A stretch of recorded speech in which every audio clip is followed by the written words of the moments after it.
Selamat pagi saudara dan saudari. Apakah kamu telah bersorak-sorai? Saya senang bersorak-sorai karena saya menjadi orang yang ditugaskan. Tuhan telah menyelamatkan kita. Dia tidak ingin kita duduk dan bersantai dan hanya menanti untuk pergi ke surga. Dia meninggalkan kita di dunia ini agar kita mengalami kehidupan. Pastilah ada beberapa hal yang harus dicapai. Dia ingin agar kita menderita seperti Dia dan masuk ke dalam kemuliaan. Dan melalui proses ini, kita dapat bersama-samanya membangun kehendak-Nya. Betapa Dia membutuhkan kita untuk membangun rumah tangga Allah, sehingga kehendak-Nya, impian cintanya, rencana Allah, serta rumah tangga Allah dapat digenapi. Sejak awal mula jemaat, dari zaman para rasul hingga hari ini, kehendak Allah sama sekali tidaklah berubah. Yang Allah inginkan ialah jemaat yang dapat memuliakan Dia. Tuhan menginginkan mempelainya yang selalu mendekat padanya. Tuhan menginginkan rumah tangga yang memiliki kehangatan, yang dipenuhi dengan cinta, dan yang tetap berada dalam ikatan cinta. Zaman sekarang ini dapat digolongkan sebagai zaman jemaat yang terakhir. Kita akan segera melihat kedatangan Tuhan. Bahkan kita tidak harus melewati kematian. Kita akan naik ke awan-awan dan bertemu dengan Tuhan. Adalah kehendak Tuhan bahwa kita masih berada di bumi ini. Kita semua adalah yang paling berguna. Entah seberapa baiknya pendidikan kita, atau dimanapun kita berada di dunia ini, atau seberapa tua pun kita, Tuhan tetap membutuhkan kita. Betapa Dia ingin agar kita mengambil bagian dalam kehendak dan rumah tangga Allah ini. Dia sangat ingin agar kita terlibat di dalamnya.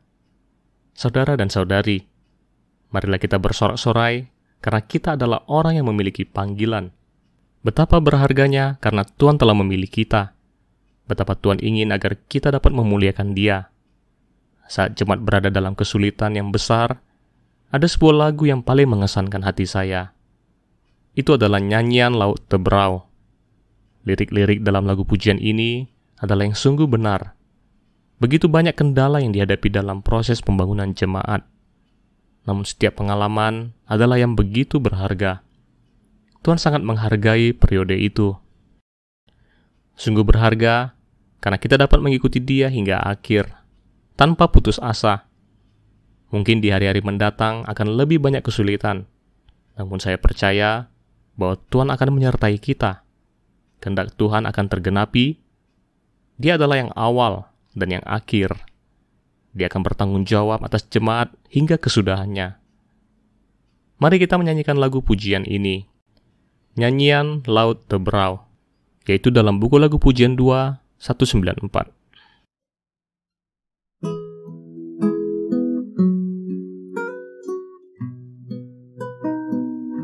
Tuhan, ku hargai sekian pengalaman, jalan denganmu lewati air api. Firman-Mu menyegarkan jiwaku, buat imanku kuat hingga akhir. Tangan kasih-Mu bawaku lewati susah, tangisan tawaku Kau pandang harga. Bersyukur murahnya kelembutan-Mu, kehadiran-Mu termanis bagiku. Saat ingat tugas masih belum selesai, Tuhan tahu jalan yang ku tempuhi. Ribu jiwa yang putus asa menunggu, kasih-Mu mendorongku ke depan. Tuhan, Kau memegang erat tanganku, mendaki gunung, menyeberangi sungai. Mendung cerah, kita tetap bersatu, bersukaria hingga kita bertemu. Saat bernyanyi lagu pujian ini, saya memikirkan di masa yang lalu akan kesulitan yang dihadapi jemaat. Judul lagu pujian ini adalah Nyanyian Laut Teberau, yaitu saat bangsa Israel telah mencapai Laut Teberau. Sepertinya mereka harus terus berjuang dengan lebih banyak kesulitan yang akan datang. Apa yang harus mereka lakukan? Namun alangkah indahnya, mereka mendapati suatu mujizat bahwa Laut Teberau telah terbelah. Mereka menyeberangi Laut Teberau dengan gembira, seperti berjalan di daratan kering. Saat kita memikirkan akan kehadiran Tuhan yang bersama kita, maka Dia akan mengulurkan tangannya yang kuat untuk jemaat. Saya sangat bersyukur pada Tuhan karena Dia mengatasi kesulitan dan mengatasi musuh bagi kita. Dia sama sekali tidak meninggalkan kita. Dia memegang erat tangan kita. Dia mengetahui hati kita, dan Tuhan juga melihat akan hati kita yang murni dan yang rindu padanya. Dia sangat menghargai kita. Kita harus dengan semangat memberitakan Injil, merindukan akan kebangunan jemaat, dan tekad untuk memegang teguh akan kebenaran. Karena selama ini, Dia telah membuka banyak kebenaran. Dia telah membawa kita ke dalam hatinya, ke dalam rahasianya. Sama seperti dua kalimat terakhir dari lagu pujian ini, Dia rindu untuk mendekat pada kita, baik dalam suasana mendung maupun cerah. Betapa Dia rindu agar di setiap hari dapat bertatapan muka dengan kita, agar kita menghadapi hari-hari dengan bersuka cita. Saya harap agar saya dan setiap saudari dapat terdukung oleh kehendak dan panggilannya. Marilah kita menyanyikan lagu pujian ini sekali lagi.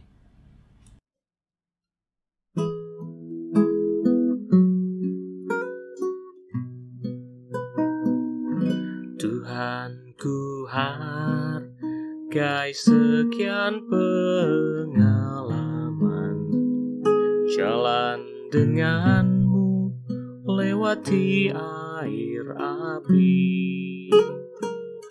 Firman-Mu menyegarkan jiwaku, buat imanku kuat hingga akhir. Tangan kasih-Mu bawaku lewati susah, tangisan tawaku Kau pandang harga. Bersyukur murahnya kelembutan-Mu, kehadiran-Mu termanis bagiku. Saat ingat tugas masih belum selesai, Tuhan tahu jalan yang ku tempuhi. Ribu jiwa yang putus asa menunggu, kasih-Mu mendorongku ke depan. Tuhan, Kau memegang erat tanganku, mendaki gunung, menyeberangi sungai. Mendung cerah, kita tetap bersatu, bersukaria hingga kita bertemu.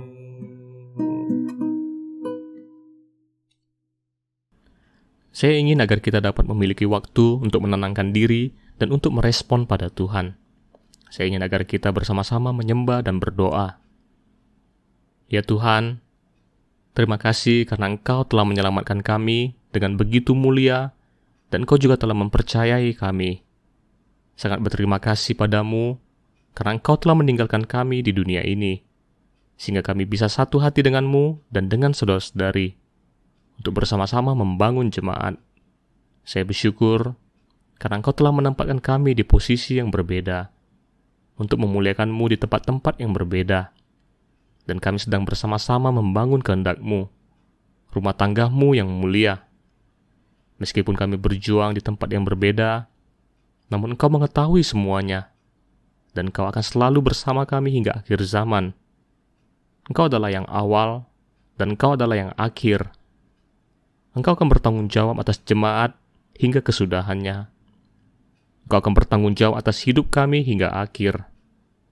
Tuhan, semoga Engkau meneguhkan hati kami, sehingga kami dapat berjuang untuk kehendak-Mu. Tidak ada ambisi lain dan tidak ada keinginan lain.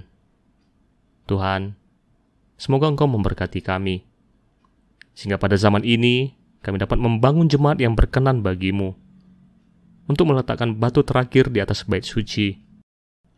Semoga kami menghiasi diri kami untuk menyambut kedatangan-Mu. Di dalam Injil Matius pasal 10 ayat 46-52 adalah tentang penyembuhan orang buta. Sebelumnya telah kita sebutkan dalam Injil Yohanes. Tuhan telah menyembuhkan orang buta yang sejak lahir, dan ini adalah mujizat kedua yang ingin saya bagikan tentang orang buta yang disembuhkan Tuhan. Jika kamu membaca keempat Injil, maka kamu akan dapati bahwa setidaknya ada 6 orang buta yang disembuhkan Tuhan. Dan ada yang istimewa dari pria ini. Dan bisa dikatakan bahwa semua mujizat adalah yang istimewa. Dan mujizat ini terjadi saat Yesus datang melalui Yeriko menuju ke Yerusalem. Lalu Yesus ditangkap, dia dihakimi, dan dipakukan di kayu salib. Selain Tuhan Yesus, ada juga murid-murid dan tentu saja orang banyak yang mengikutinya. Beberapa di antaranya merasa tertarik untuk mengetahui apa yang akan terjadi di Yerusalem. Beberapa lainnya benar-benar ingin melihat tanda dan mujizat. Ketika mereka meninggalkan Yeriko, ada seorang pengemis buta yang bernama Bartimeus. Namanya ada disebutkan secara khusus. Dan kamu dapat melihat bahwa mujizat ini adalah yang istimewa. Dia begitu kasihan karena menjadi buta, mengemis makanan, dan hidup dalam kemiskinan. Dapat dikatakan bahwa kehidupannya sehari-hari adalah yang kesepian dan tanpa harapan. Namun dia ada mendengar bahwa Yesus akan datang ke Yeriko. Mungkin dia tahu berita tentang Yesus, dan dia sangat percaya bahwa Yesus mampu menyembuhkannya. Lalu dia terus berseru. Tapi, apakah yang dia serukan? Dia menyebut nama Tuhan Yesus sebagai anak Daud. Dia berkata, "Yesus, anak Daud, kasihanilah aku." Perkataannya itu memiliki sebuah makna, karena dia berbicara tentang keturunan Daud.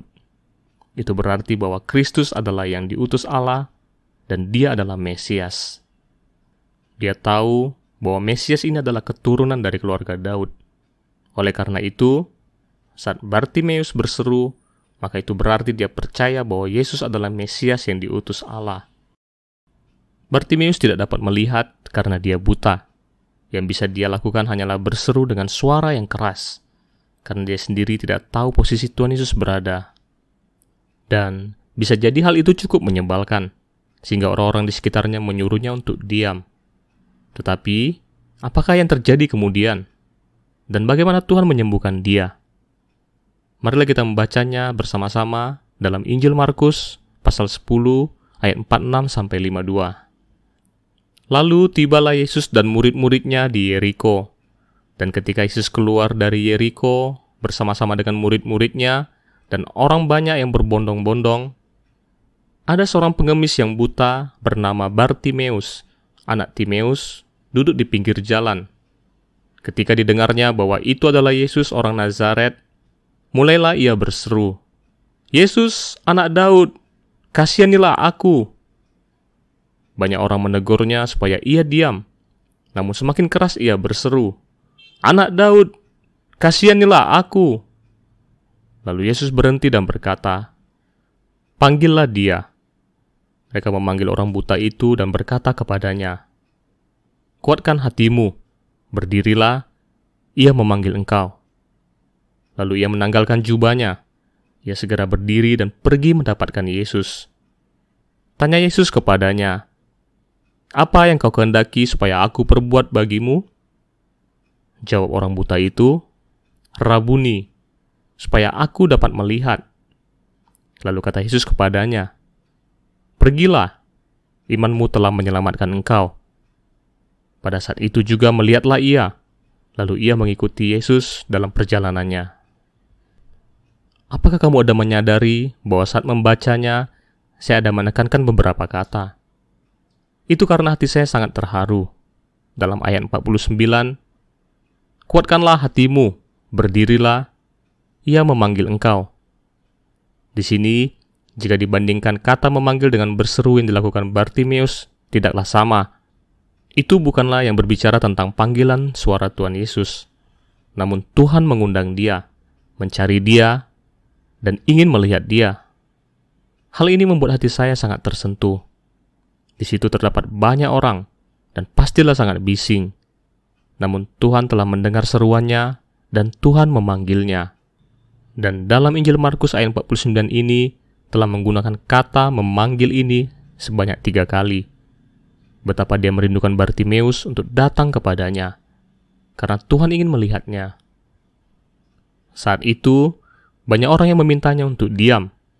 Orang-orang ini menghalangi pengemis ini untuk datang kepada Tuhan Yesus. Namun, kamu dapat lihat betapa indahnya, karena Tuhan Yesus memanggil dia untuk datang. Orang-orang yang menentangnya tadi menjadi orang yang mengundang Bartimeus untuk datang kepada Tuhan Yesus. Apa yang mereka katakan? Mereka berkata, "Kuatkanlah hatimu, berdirilah, ia memanggil engkau." Saya merasa hal ini sangatlah lucu. Tuhan tidak memanggil orang-orang yang ada di tempat itu, namun Tuhan menghargai pengemis tersebut. Tuhan menghargai setiap orang. Jadi saya yakin bahwa Tuhan menghargai kamu dan saya. Dia tidak akan memandang rendah siapapun, sekalipun tidak berpendidikan, sekalipun tidak ada kedudukan. Bartimeus pergi ke hadapan Tuhan. Tuhan tidak ada menyentuhnya, namun mengajukan pertanyaan padanya. Tuhan sama sekali tidak memandang rendah padanya, seperti yang dia sebutkan di ayat 45, bahwa dia datang untuk melayani. Dia melakukan seperti apa yang ia katakan.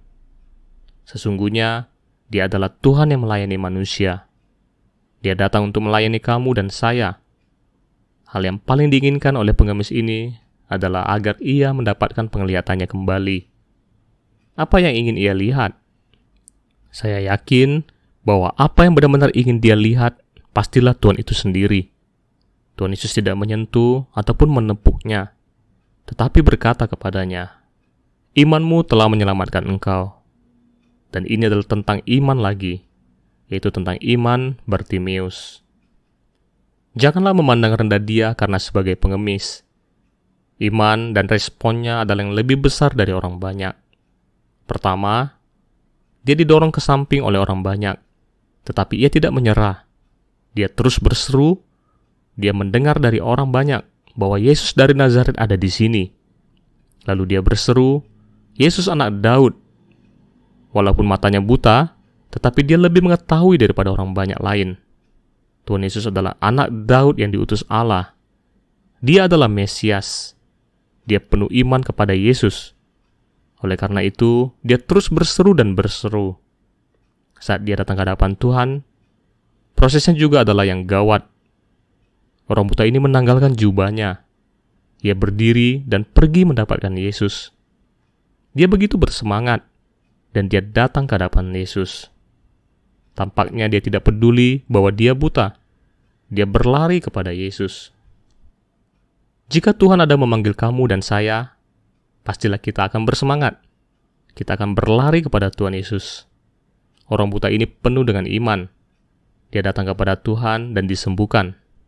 Dan bukan itu saja. Imannya telah mendorongnya untuk mengikut Tuhan.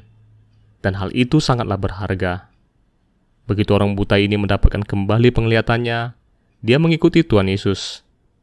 Saya percaya bahwa dia tidak hanya dapat melihat Tuhan, namun dia juga akan mengikuti Tuhan ke Yerusalem. Dan mungkin dia juga melihat Tuhan dipakukan di kayu salib. Saya benar-benar tidak tahu apa yang terjadi kemudian pada Bartimeus ini.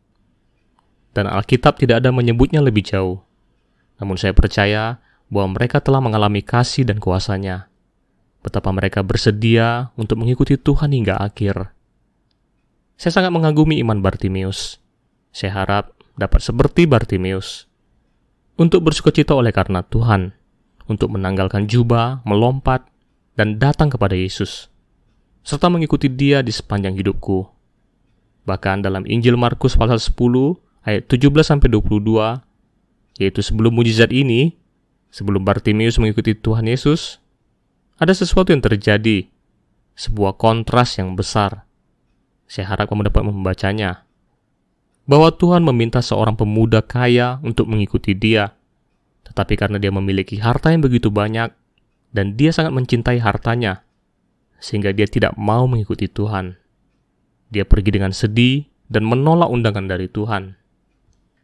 Sebaliknya, Bartimeus hanyalah seorang pengemis. Yang dia miliki hanyalah sebuah jubah, namun dia sangat senang mengikuti Tuhan. Saudara dan saudari, hidup yang paling berharga adalah kamu dapat mengalami Tuhan untuk dapat mengikuti Dia. Saya harap setelah membaca ayat-ayat ini, kamu juga dapat tersentuh untuk mendekat pada Tuhan dan menyembah Dia dan bersyukur padanya. Kamu dapat mengatakan akan keinginanmu. Bagaimana kalau kita bersama-sama datang ke hadapan Tuhan? Semoga Tuhan memberkati kita.